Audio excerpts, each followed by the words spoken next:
What's up, bud? It's Rob. This is Apparel Success, and in this video here, what we're going to be talking about is how real-life social dynamics should be applied and integrated into your social media strategy. Now, the reason why this is so important for your clothing brand is because before social media was created, the exact same process and system that you would follow to market your clothing brand and create a solid perception for your clothing brand is going to be mapped out and plotted into your social media strategy, okay? This is my sweet spot here. I have a background in philosophy. I did a philosophy degree at the University of Guelph.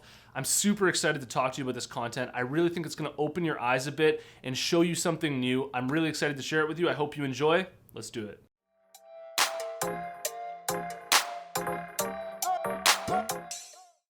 This video here is sponsored by BrandCrowd. BrandCrowd just came out with a brand new tool called the Logo Maker tool. And what it is, they have a vast library of professionally designed logos that are customizable. So you can add your own fonts, your own layout, your own color to it. It's 100% free to try. And then if you decide that you want the logo, you can decide to purchase it, buy the license for it, and remove it from the marketplace so that it's entirely yours. If you're interested, head over to BrandCrowd. Follow the link in the description below, because it will give you 35% off when you check out, okay? So hooking you up, check it out. Let's get into how real life social dynamics and real life social interactions should be applied to the world of social media marketing, all right? The first thing that I wanna say here is that in real life, outside of social media, in the real world, the same exact values, emotional addictions, pressures, and conditioning that we have socially is the exact same on social media, okay? It's basically just a different way of expressing it. So all of the same addictions that we have to validation, wanting to be liked, wanting to be cool, wanting to be popular, wanting to look good, be pretty, it's all the exact same in the real world. It's just being put onto the social media world. Okay, so the first thing that I wanna cover here is, should you be devoting the same amount of energy to each social media platform? Facebook, Twitter, and Instagram. And the way that I want you to view this is I want you to view each social media platform as its own separate party. Okay, so Instagram, Facebook, and Twitter are all their own separate parties.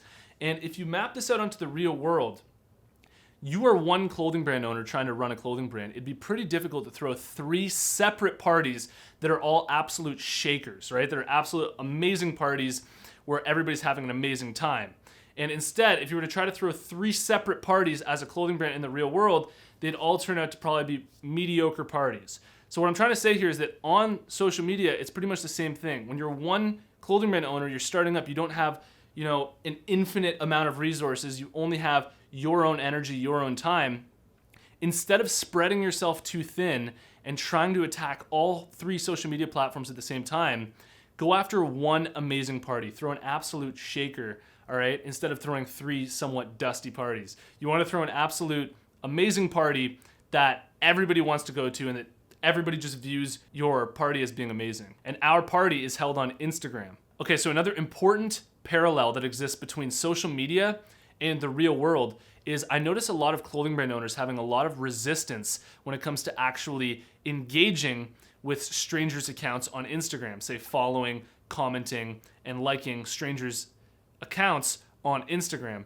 And what's really, really fascinating about this is that how cool people are with you engaging with them, cold on Instagram if they don't know you, how cool people are with that on Instagram will literally depend on how they perceive your clothing brand. So if they perceive your clothing brand as being really, really cool, really, really high status, you're a gangster clothing brand, you're really, really cool, they won't be bothered by it. They'll be validated and flattered that you're following them as a company.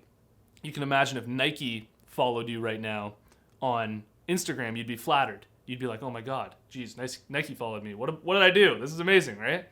And if it's a really, really crappy brand, if it's somebody who you don't know, that they're just trying to take from you, it's really, really annoying, because they're not cool, they're kind of lame, then, you won't really enjoy it. You'll be kind of bothered by it. You'll be annoyed by it. So what's really interesting about this, I remember when we first started up our clothing brand, K-Bud Apparel on Instagram, at first, because we didn't have any status, we weren't really cool, our posts were kind of weak, it wasn't really good, every once in a while we get a DM from somebody being like, dude, can you please unfollow me? This is so lame, I'm not into this, right? And we'd be like, oh crap, we'd unfollow them or whatever, and we'd listen to them. It's been over a year since we've received any sort of complaints for following or engaging with another account on Instagram. That's because we now have a higher perceived status. We've worked our way up to the point where we have 20,000 followers. We've got celebrities wearing our stuff, and our perception is now one that is flattering and validating to people when we follow them. They get this heightened sense of like, oh my God, thanks for the follow. This is absolutely amazing. I love your clothing brand. I'm super into it. Rather than get away from me, stop following me. This is lame. In the same way, in the real world, if a really cool guy asks you to hang out with him and, shoot the shit with him, you're stoked about it. You're flattered. If a really lame guy that you really don't want to hang out with keeps bugging you to hang out, it just gets really, really annoying, okay? So it's interesting that the act of following, the act of liking and engaging with strangers' accounts on Instagram isn't bad. You have to do it. You need to engage with your audience in order to actually get known. You need to actually get out there and push your brand, right? But the way that you're being perceived in doing that will change and evolve as your clothing brand gains status and gets to, new levels. Now, the resistance that you feel of actually engaging with your potential customers on Instagram is similar, if not exactly the same, to the fear that you'd experience engaging with people in the real world and telling them about your clothing brand. And it's coming from this slight place of insecurity and fear of rejection, right? You're fearing that people are not going to like your brand, okay? So the assumption there is that my clothing brand isn't very good, and therefore I don't really want to necessarily put this onto other people. The assumption needs to change to my clothing brand is dope. I'm doing somebody a favor by following them because now they're going to be introduced to my amazing clothing brand, and now they are going to have the opportunity to be a part of it and want to buy. Do you see the subtle difference there? So in the real world, you feel like you're showing people something that's absolutely amazing, and they'll feel that off you. They'll be much more inclined to be open to you talking to them when you're coming from a place of, this is an opportunity rather than I'm just trying to take from you. Now, it's super important for you to get over this fear of rejection and be open to negative feedback and people not necessarily liking your brand from the beginning, because you need to constantly be interacting with your potential customers in order to actually get feedback and know exactly where you stand right now. How are you being perceived? What is my current status like as a clothing brand? You'll notice that as you continue grinding with this, as you continue working it, you should notice that your brand status continues to evolve, and the feedback that you get starts to change much more from that negative space of people not wanting you to interact with them to working your way up the ladder to actually being stoked that you're following them and they're absolutely on board with it, cool with it, and actually turn into real life customers again and again. Now, I realize that this runs super, super deep, and you probably showed up on this channel just wanting to get some clothing brand tips, but I feel like it's really, really advantageous to go down this deep and understand consumer behavior and human psychology on this level, because it will give you such a ridiculous advantage when it comes to the way that you actually go about strategizing and working your clothing brand on Instagram and in the real world, right? You need to know how human beings generally interact with one another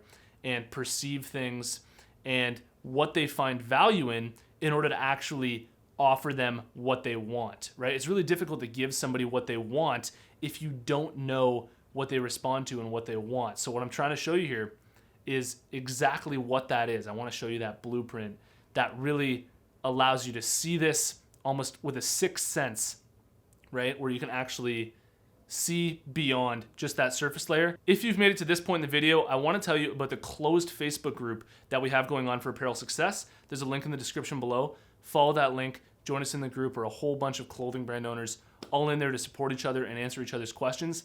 Thanks for watching this video. I'll see you in the next one. Peace.